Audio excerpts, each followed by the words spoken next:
Good morning and welcome. My name is Terry and I will be doing a demonstration on how to make a diva.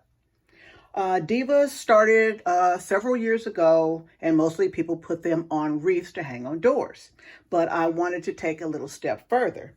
So I did a video over the weekend, but it would not upload so I could show you the process of what I did. But here is the finished result. I have this one, and you've seen the ones that I did. They have real hair, fabric, and adornment. And what I used for her is, I did these, but it just didn't come out enough with the pizzazz that I wanted. So I had some fabric that I just put on top of it, similar to a veil. So it just has that extra look to it, and I also did it on here. And then I have this other one that I did. And she has her earrings, put a little embellishment there, have this, and I also made it to where it's 3D. See how her hair is? She has a messy bun, and I wasn't exactly satisfied with it, so I added to it, and I had this little extra piece of fabric.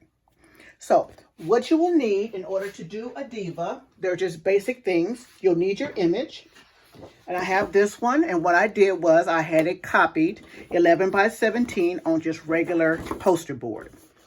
Okay, had her, and then I also had this one. Usually when there's any kind of crazy background or something like that, it doesn't matter because I'll take it away.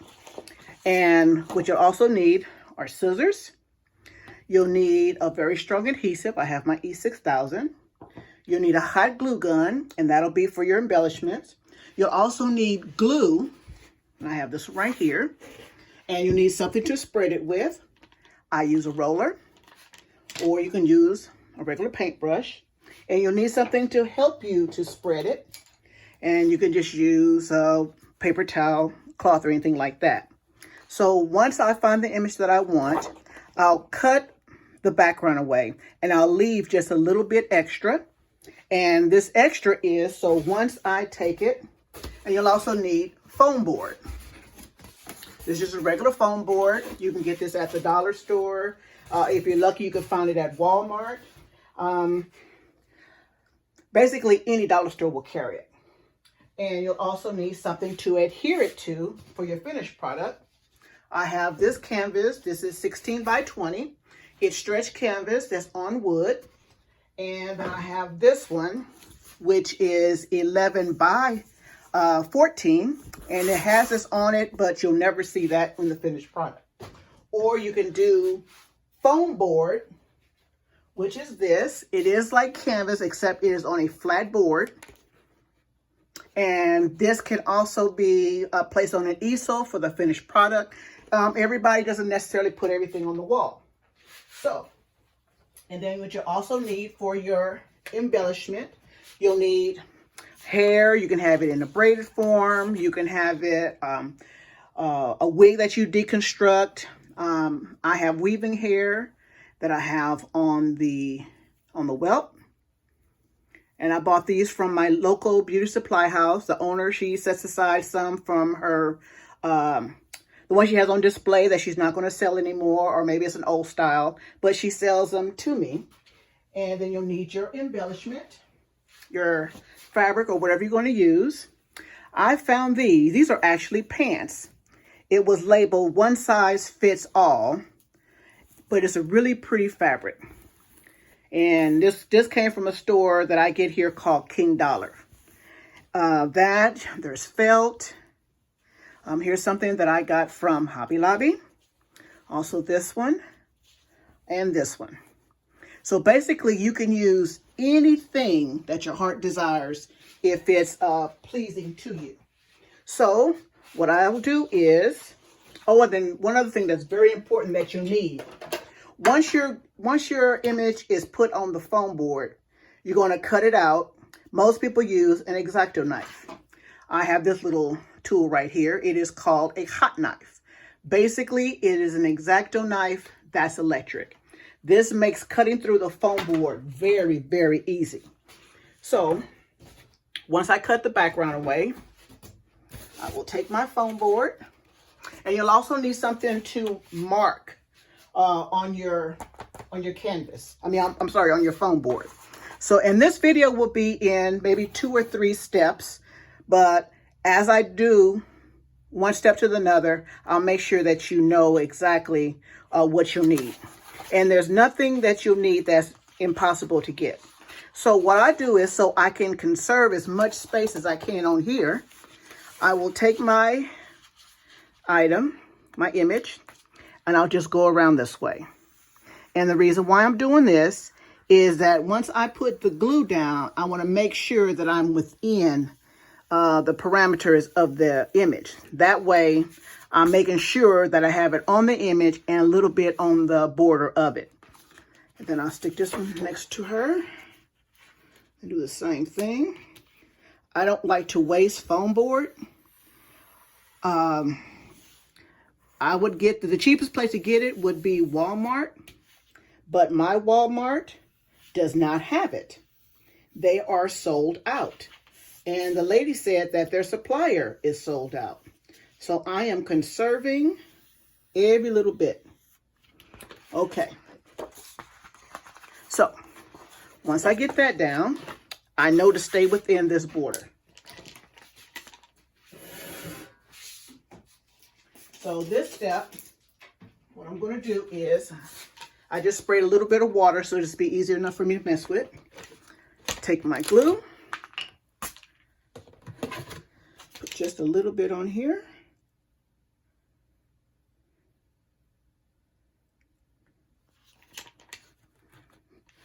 A little bit over here.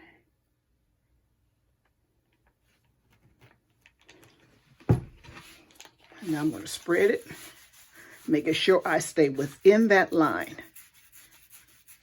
This is hair from one of the other ones. And you don't want a thick layer, but then you don't want a thin layer. You want to make sure that you get every bit of this area.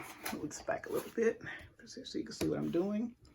I'm putting this over the edge so I can make sure that when I come off the edge, I have enough.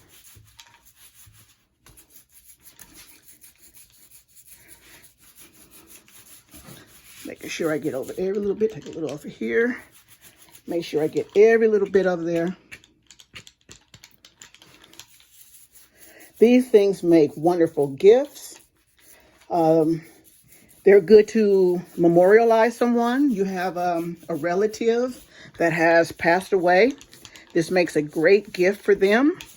And you can also sell them, which many people do. But you also want to make sure that whatever you're charging, you're not losing money by spending more on your materials than you would actually sell it for. So almost finished with this part. Your embellishment, now is the perfect time to start getting stuff. You have Halloween, where you have the pretty gloves, the feathers, all the little props that everyone's using. You also have Christmas. And with Christmas, you have all the beads, you have the garland, you have all the pretty things that are sparkly that you can use. And that's like the best part of getting your materials.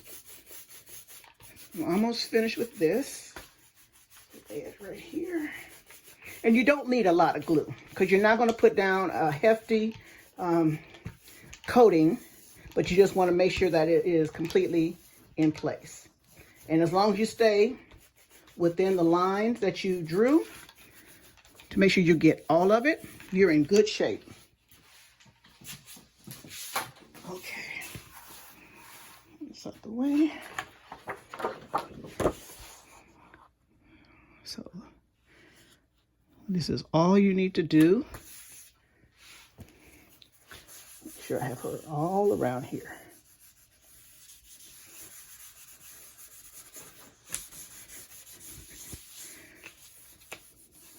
It'll only take just about a minute or so. Her, the same thing. Most of my images come from Pinterest. I check a lot of different areas that I look for. I look under wedding. I look under church attire. I look under African women because they have beautiful headdresses and you'll find some very nice images. And I'll make sure that my image is clear before I send it over to my printer.